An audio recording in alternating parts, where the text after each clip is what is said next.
அம்பேத்கரை தொட்டா என்ன நடக்கும்னு இன்னைக்கு இந்த சாவர்கர் பரம்பரை RSS சங் பரிவார பாசிஸ்டுகளுக்கு தெரிஞ்சிருக்கும். இத்தனை நாளா அம்பேத்கரை ஒரு பிம்பமா காட்டி, ஒரு மாயையை காட்டி, தலித் மக்களோட, பிற்படுத்தப்பட்ட மக்களோட ஓட்டை மட்டும் வாங்கறதுக்கான ஒரு வேலையை செஞ்சுட்டு இருந்த இந்த பிஜேபி கும்பல் இன்னைக்கு அம்பேத்கரோட அவர் வகுத்து தந்த அந்த அரசியலமைப்பு சட்டத்தையே ஒரு சிதைக்க ஒரு மசோதாவை கொண்டு வந்திருக்காங்க. அதற்கு எதிர்கட்சி சார்ந்த அனைத்து உறுப்பினர்களும் கடுமையான எதிர்ப்பு தெரிவிச்சனர். இன்னைக்கு அம்பேத்கர் ஒரு வசைப்பாடுற நிலைமைக்கு இந்த பிஜேபி RSS இந்த நம்ம ஜெண்டான்னு சொல்ற இந்த அமித்ஷா இன்னைக்கு அதை பண்ணியிருக்காரு. இது அமித்ஷாவோட வாய்ஸ் மட்டும் கிடையாது, ஒட்டுமொத்தோட பிஜேபியோட வாய்ஸா தான் இது இருக்கு. ஏன்னா அவங்களோட உண்மை முகம் இப்பதான் வெளிப்பட்டு இருக்கு. அம்பேத்கரோட தொட்டா என்ன நடக்கும், இன்னைக்கு நாடே ஸ்தம்பிச்சிருக்கு.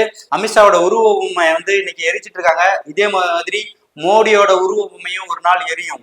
ஏன்னா அம்பேத்கர் கொண்டு வந்த அரசியலமைப்பு சட்டத்தையே நீங்க சீர்குலைக்க பாக்குறீங்க. பாலிடிக்ஸ் பேசுறான், பாலிடிக்ஸ். எங்க பார்த்தாலும் அம்பேத்கர் அம்பேத்கர் அம்பேத்கர் அம்பேத்கர் பத்தி பேசுறதே இப்ப ஃபேஷனா போயிடுச்சு. அம்பேத்கர் பேரை சொல்றதுக்கு பதிலாக நீங்க கடவுள் பேரை சொன்னாலும் நீங்க சொர்க்கத்துக்கு போயிடலாம் அப்படின்னு ஒரு சர்ச்சையை கிளப்பியிருக்காரு நம்ம உள்துறை அமைச்சர் அமித்ஷா அவர்கள். இது மிகப்பெரிய ஒரு கண்டனத்துக்குரிய பேச்சு. இது இந்த ராஜ்யசபையில எதிர்கட்சியை சார்ந்த இந்திய கூட்டணியை சார்ந்த காங்கிரஸ், திமுக, விசிக, மார்க்சிஸ்ட் கம்யூனிஸ்ட் கட்சியை சார்ந்த தோழர்கள் எல்லாமே தங்களோட கண்டனத்தை தெரிவிச்சுட்டு வந்திருக்காங்க. நம்மளும் கண்டனத்தை தெரிவிக்கிறோம். இப்ப பாத்தீங்கன்னா தாவேக தலைவர் விஜய் அவர்களும் எல்லாம் இப்பதான் தூங்கி எழுந்திரிச்சிருப்பார் போல, அவரும் தன்னோட கண்டனத்தை பதிவு பண்ணியிருக்கிறாரு. அமித்ஷா அவர்கள் இந்த RSS சங் பரிவார கூட்டத்துக்கு அம்பேத்கர் பேரை கேட்டாலே ஒரு அச்சுறுத்தலா தான் இருக்கும். எப்படியாவது அம்பேத்கரை தன்வசப்படுத்திக்கணும், அம்பேத்கர் தங்கள் வசத்தை வச்சுக்கிட்டு இந்த பிற்படுத்தப்பட்ட மக்களையும் தலித் மக்களையும் ஓட்டுகளை பெற்றணும்னு ஒரு குறிக்கோளாவே இருக்கிறாங்க. அது எல்லாம் இப்ப அம்பேத்கரை பத்தி மக்கள் நிறைய தெரிஞ்சுக்க ஆரம்பிச்சிட்டாங்க. அம்பேத்கர் பத்தினான தேடல்கள் உருவாயிருக்கு. அம்பேத்கர் பத்தினான புத்தகம் வெளியீடு அதிகமா அண்மை காலங்கள்ல வந்துட்டு இருக்கு. இதையெல்லாம் பொறுத்துக்க முடியாத, இதெல்லாம் ஏத்துக்க முடியாத, இதெல்லாம் சகித்து கொள்ள முடியாத இந்த சங் பரிவார பாசிஸ்ட் கும்பல் வைத்தறிச்சல் இப்ப வெளிப்படுத்திருக்கிறதா தான் நம்ம பாக்குறோம். அதே மாதிரி தான் இந்த RSS பிஜேபி கூட்டங்கள் எல்லாமே அம்பேத்கரை ஏதோ ஒரு காட்சி பொருளாக காட்சிப்படுத்தி தங்களோட ஓட்டு வாங்கி ஜெயிச்சிடலான்றத ஒரு பெரும் கனவோட தான் இருக்கிறாங்க. அதுக்கெல்லாம் முட்டுக்கட்டையா இருக்கிற விதமா தான் இன்னைக்கு மக்களும் இளைஞர்களும் இடதுசாரி அமைப்புகளும் கட்சிகளும் இந்திய கூட்டணி சார்ந்த கட்சிகளும் எல்லாமே அம்பேத்கரை தங்களோட ஆயுதமா ஏந்தி போராட ஆரம்பிச்சிருக்காங்க. அம்பேத்கரும் அதை தான் சொல்றாரு, என்னை கடவுளா மாத்தி கும்பிடாதீங்க, என்ன ஒரு ஆயுதமா ஏத்தி போராடுங்க, உங்களுக்கான உரிமையை கண்டிப்பா கிடைக்கும் அப்படின்னு சொல்லிட்டு அம்பேத்கரும் அதை கோட் பண்ணியிருக்காரு. அதைத்தான் இன்னைக்கு இந்திய மக்களாகிய எல்லாரும் பயன்படுத்திட்டு இருக்காங்க. அதோட வைத்தறிச்சல் காரணமா தான் இன்னைக்கு பிஜேபி இந்த சங் பரிவார கூட்டங்களோட வைத்தறிச்சல் வெளியாயிருக்கு. அதே மாதிரிதான் இவங்க தான் கதை கட்டி விட்டுட்டு இருக்காங்க. ஆனா காங்கிரஸ்காரங்க தான் இதை ஒரு திரிப்பு பண்ணிட்டாங்க. என்னோட பேச்சை AI மாடுலேஷன் பண்ணி இதை திருச்சி பரப்பிட்டு இருக்காங்கன்னு சொல்லிட்டு ஒரு அப்பட்டமான பொய்யை இந்த அமித்ஷா அவர்கள் இன்னைக்கு சாயந்தரம் பிரஸ் மீட்ல சொல்லியிருக்கிறாரு. நீங்க பேச்ச நாடு முழுக்க இன்னைக்கு டெக்னாலஜி நிறைய வளர்ந்துருக்கு. மக்கள் நீங்க என்ன பேசுறீங்கன்றத நேரடியா லைவ்ல பாக்குற அளவுக்கு இன்னைக்கு தொழில்நுட்பம் வளர்ந்துருக்கு. இங்க யாருமே கண்ணை கட்டிக்கிட்டு இல்ல, காதை பொத்திக்கிட்டும் இல்ல. எல்லாருமே நீங்க என்ன பேசுறீங்க, உங்களோட செயல்பாடுகள் எப்படி இருக்கு, மக்கள் விரோத கொள்கைகளை நீங்க எப்படி செயல்படுத்துறீங்க, மக்கள் விரோத ஆட்சியை நீங்க செஞ்சுட்டு இருக்கிறது, மக்களுக்கு விரோதமான செயல் திட்டங்கள் மற்றும் அந்த மசோதாக்களை எப்படி நீங்க தாக்கல் பண்றீங்க, அடாவடித்தனமான உங்களோட அணுகுமுறை எல்லாமே நாங்க இன்னைக்கு மக்களாகிய எல்லாரும் பார்த்துக்கிட்டு தான் இருக்கோம். இது ஒருபோரும் இது பொய்யாகாது. நீங்க சொன்னதுதான். கடவுள் கூட எப்படி நீங்க அம்பேத்கரை ஒப்பிடுவீங்க? அம்பேத்கர் பேரை சொல்றதுக்கு பதிலாக நீங்க கடவுள் பேரை சொன்னா சொர்க்கத்துக்கு போயிடலாம்னு சொல்றீங்க. இது எவ்வளவு பெரிய ஒரு அபத்தமான பேச்சு. அம்பேத்கரை கொச்சைப்படுத்துற விதம். அம்பேத்கருக்கு செலவைக்கிறேன்னு சொல்றீங்க, அம்பேத்கரை மதிக்கிறேன்னு சொல்றீங்க.